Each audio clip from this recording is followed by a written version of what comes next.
Welcome in to another UNC football scouting reports. This time it is the tight ends. I'm Tommy Ashley. That's the man of the hour, Jason Staples. We're sponsored by Johnny T-Shirt, johnnytshirt.com, of course. Rate, review, and subscribe, all the good stuff. Jason Staples, you have done, this is akin to being on third base. We're almost home, and you're in the tight end room here. And the tight ends at North Carolina are, I think, pretty loaded. Your overall thoughts before we get into them, and we're going to start in a little different order than the scouts have dropped. So you're saying we've gotten to third base? Well, you've gotten to third base. Oh, okay. All right. Yeah. I was born on third. Oh, okay. Yeah, and I hit a triple to get there. That's good. No, you have busted your butt all summer knocking these out. I can't count that high, but if my thing is correct, we're on about 45 or 46 this summer that you've done, including this group. And in all seriousness, let's get rolling. We'll start with Kamari Morales. Not the fastest guy, not the biggest guy, but a touchdown machine. Your scout for him for this coming season. Yeah, I mean Morales at this point, you know exactly what you're getting. This is his fifth year, and he has played a good amount each year. And the last 2 years, 21 and 22, 30 and 44 receptions. So, he came into last year, if I remember correctly, he already held the UNC record for most touchdowns from a tight end, and then he added 4 more. So yeah, he's got 10 touchdowns from the tight end position, tight end H-back position in his career. Sort of the Chris Carter for those of you out there of the UNC program in that sense. All he does is catch touchdowns, but last year actually he did more than catch touchdowns. I mean, 44 receptions is quite a bit of production from the H-back position. It shows just how much Drake May was willing to spread the ball around and how much he used his guys underneath and all of that. And yeah, he was a productive player and very reliable catching the football. I mean, a drop percentage of 6.5% last year, 7.7% the year before. And generally speaking, especially with a guy that's catching it, between the hashes a lot, that sort of thing, under 10% means you're catching the football pretty well. And, he's got a 6.7% career drop rate. The guy catches the football when you throw it to him. He finds ways to get open. He understands how to box defenders out, has a pretty decent understanding of space in terms of where he's going. Now, I mean, again, like you said, he's not the biggest guy in the world. He's listed at 6'2". I'm not sure he's really 6'2". And he's not going to run away from a lot of guys, but he runs pretty well. He runs well enough. I think he's a sub 4.7 area, somewhere in there, maybe right at the low 4.7, high 4.6 area. That's good enough to be a player who's not slow. And so, a good mix of size and solidly built. And then when he gets the football, he's going to make you tackle him. So, you're going to have defensive backs, he catches those out routes and that sort of thing. He's not a guy that corners are loving the idea of coming up and hitting. So, a lot to really work with there. Also a guy that has shown the ability to run wheels and things like that and create some big plays. Despite not having a ton of runaway speed, he's fast enough. And again, understands how to run those routes and all of that. Reliable player in the passing game. And I think still a foundational guy for Carolina this year. Yeah, it was fascinating how Drake May really likes to use the tight ends. And another guy that had some big catches on the season, John Copenhaver. When you look at him, he's the quote unquote traditional looking tight end. Your thoughts on him and how he can improve going into this season? Yeah, Copenhaver, he basically came on last year, started to play more after midseason, but played some early on. I mean, in his sophomore season last year, redshirt sophomore season, he came on initially as a blocking guy. I mean, that's what he was doing. And that's the thing with Morales. Morales is not real long and is not the most physical blocker. And then, of course, we're going to talk about Nesbitt in a second. Nesbitt is definitely more of a tight end wide receiver hybrid type. So they didn't really have a true inline blocker between those two. And then what they really did is they supplemented that with Copenhaver as that blocking guy when they needed somebody to get in line and do some of the dirty work. And he came in to do a lot of that. I mean, last year, just under 55% of Copenhaver's snaps were as a run blocker. That's what he did. He came on to do a lot of that. And considering how much Carolina threw the football on the whole, that's an even higher percentage than it seems like. But then toward the end of the year, second half of the year, he started to show that he actually is multidimensional. He started to make some catches and be a threat in the passing game, which again, I think that's what you have to have. If a guy's going to come on the field as a situational blocker, well, you don't want defenses being able to go, oh, that guy's on the field, here we go. It's a run play. Well, all of a sudden now, we don't have to cover that guy. Well, all of a sudden that guy's getting out and getting free and actually catching the football. And now you have to actually defend the whole field again. And last year, 14 of his 21 targets came in the last 6 games, and he caught 15 of his 21 targets on the season with 0 drops. So look, if you're going to have a guy whose primary reason that he's playing at this point with 2 veterans ahead of him is that he's a decent blocker, overall a better blocker than those guys in the running game, a little bit more physical player, and then he's also going to have a 0% drop rate and going to be consistent when you throw to him, that's pretty good. So really at this point, what you have in him is a guy that can be a reliable blocker. He's still not what I would call an excellent blocker. He's a reliable guy that gets his hands on the right player, and stays in good position. But he was more of a positional blocker last year than a guy with a lot of power.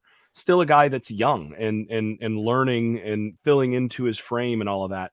If he can add a little bit of power to that positional blocking this year, that'll really help the running game. And then again, he's going to, I think, continue to complement that by getting more and more comfortable in the passing game. And that gives you a guy that's a solid player. I mean, I think he'd be in the tight end rotation of just about every team in the ACC, and brings a lot to the table as probably the most well-rounded of the 3 tight ends, and somebody that you can do a lot with as that blocking presence. Indeed. So you've got Kamari Morales, you've got John Copenhaver. Pretty good room right there. If it ended right there, that's pretty good 2 deep. And then you add Bryson Nesbitt. We've talked about him a lot. We'll talk about the receivers on the next one of these shows. If you're not reading the Inside Carolina premium boards, Jason's outlined them all. Like I mentioned earlier, 40-some players at this point. The tight end room, now the wide receiver room this week when you're seeing this. But Jason, Bryson Nesbitt is a guy that's a difference maker. What'd you see from him? What can he do to improve coming into 2023? Yeah, I mean, Nesbitt is a guy, I mean, he's almost 6'6". That right there, if you've got a guy that's 6'6" and moves well and catches the football, that already is a problem for defenses. Because, there are different ways of getting open. And being open in football as a receiver is all about creating space. And there are different ways to create space. One is with a guy like Josh Downs with great quickness. That guy just separates, and the separation is the space that you're creating. It's horizontal in space. Another way is to create space up. And that's what Bryson Nesbitt does. He's not just, I think they list him at 6'5.25". He's not just 6'5 plus. He's got a huge wingspan and an enormous catch radius. So you put the ball up here in the red zone, and he's a guy that's going to be able to go up and get it. And that's a big luxury. I mean, one of the things I learned actually from Jimbo Fisher years ago He always said that the most underused space on the football field is the back half of the end zone in the red zone. He's like, that right there, that's the offense's that's really the offense's advantage area in the red zone, because for the quarterback, if you overthrow the guy, you throw it a little too high in that back area, it's an incompletion, not a problem. It's friendly. And if you've got a guy that can go up and get it, let him go up and get it, and at worst, it's an incompletion. But if you've got that big guy that you can throw it up to and he can get his hands on it, then you're creating a, say 60-40 or 70-30 ball or 80-20 ball that in the 20% that it's not complete is an incompletion instead of any sort of risk for interception and all of that. That's a big luxury. And that's the sort of thing that Nesbitt brings to the table in the red zone, in the tight zone, that sort of thing. And the other thing is, he's a guy that started to show some route running instincts last year as well, really found ways to get open and basically was able to create space in more than one way. And that's really that was the next step for him, to be able to get to that place. And again, he's a former basketball player, has that kind of fluidity for his size that is pretty rare. He's not as fluid as some his size. I mean, there are some guys that are his size that are more outside wide receiver types. He's not quite that. So he's a little bit more of a straight line guy than some of those guys. There are a couple of those in college football this year, but not very many. And, he's a Jimmy Graham type to me, one of those guys that has that size, that capacity as a receiver to be versatile. He can line up in that outside wide receiver role and run routes out there, or you can put him out there if you think they're going to match up with a 5-10 corner and run the fade with him, or run comeback routes and all of that, knowing that those guys are going to have a hard time matching up with his size. And then you pair that with excellent hands. He did have 3 drops on the season, but that was on 50 targets. So, a career 6.7% drop rate, which is the same as Kamari Morales. So what that tells you is, when you're throwing to the tight ends in this offense, they catch the football. That's what you want. And then you add to that not only not only is he consistent with catching it, when he caught it last year, 74.3% of his catches went for first downs or touchdowns. Big right? time. So 3/4 of his catches, you're moving the chains or scoring a touchdown. That led the team last year. That is excellent, by the way. And then, that was, by the way, 52% of his targets. So, not every ball is on target and all of that. But what that means is he's taking care of business, not just around the line of scrimmage, but he's doing a lot of his damage down the field on some of those vertical routes and that sort of thing, demonstrating that he can get open in more than one way. And again, showing the benefit of that huge catch radius for somebody like Drake May to be able to really enjoy that advantage. So to me, he's a guy that you can use in all those ways. I would like to see them line him up on the outside some, for basically a big body out there at times. You can do some screens and things like that with the slot receiver, using him as an outside blocker while still presenting a vertical threat with him. There's some things you can do to move him around. The real question for him is, how much of a step forward is he going to take as a blocker? And there were some times last year he got thrown around a little bit. His run block rating, by the way, from Pro Football Focus, was actually the highest of the 3. And that's partly because he was very reliable as a positional blocker, and he just got in the way pretty well. But there were times where when it was time to really run the football and get and play power football, he just was not the guy that you wanted on the field in some of those situations. He's got to get a little bit better there. He still can get stronger. And as he does that and becomes a little bit more versatile, gets comfortable in what they're wanting to do in this run offense, I think he can be one of the best tight ends in the conference. It's hard even to call him a tight end, but one of the best sort of inside slash guys in the conference, because he brings so much to the table and puts so much stress on the defense with his rare set of physical skills.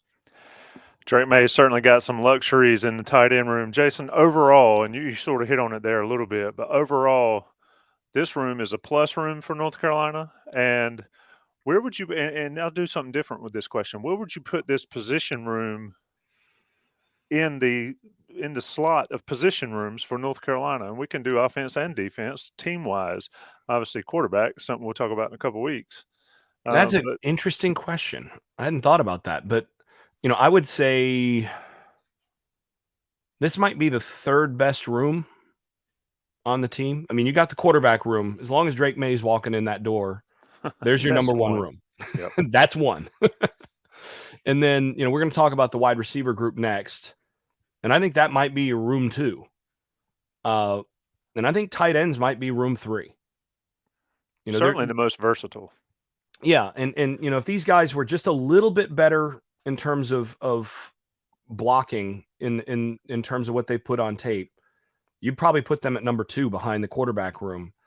But I don't think they're quite as dynamic of big play machines as a couple of tight end rooms in the country, and they're not quite as reliable, physically, not as physically dominant as you'd like in the run game to be quite that high. And I think a lot of the wide receiver rooms. So I think probably the number 3 room, you might. The really interesting one is you might put the linebacker room with Ced Gray at number 3. Because, I mean, you got a couple starters there that you feel pretty good about and a couple young guys with talent. But I think the proven depth there, considering how many people you're putting on the field at once at that position, is just a little less. So I'd say they're number 4. But, yeah, I think they fall comfortably in the 3 spot. This tight end group is really strong. Yeah, we didn't mention Bryson Nesbitt can return kicks. He showed that. One for one touchdown, one return. Go down, son. Yeah, slide, Just man. go Slide. down, slide, stay in bounds in that game. That is Jason Staples. This has been the UNC Football Scouting Reports. The tight ends, we will be back a little bit later in the week with the wide receivers, and then the last one of the bunch to end the summer series will be the quarterbacks. He did Johnny show the T-shirt wheels there, sponsors. Say what? He did show the wheels there, though.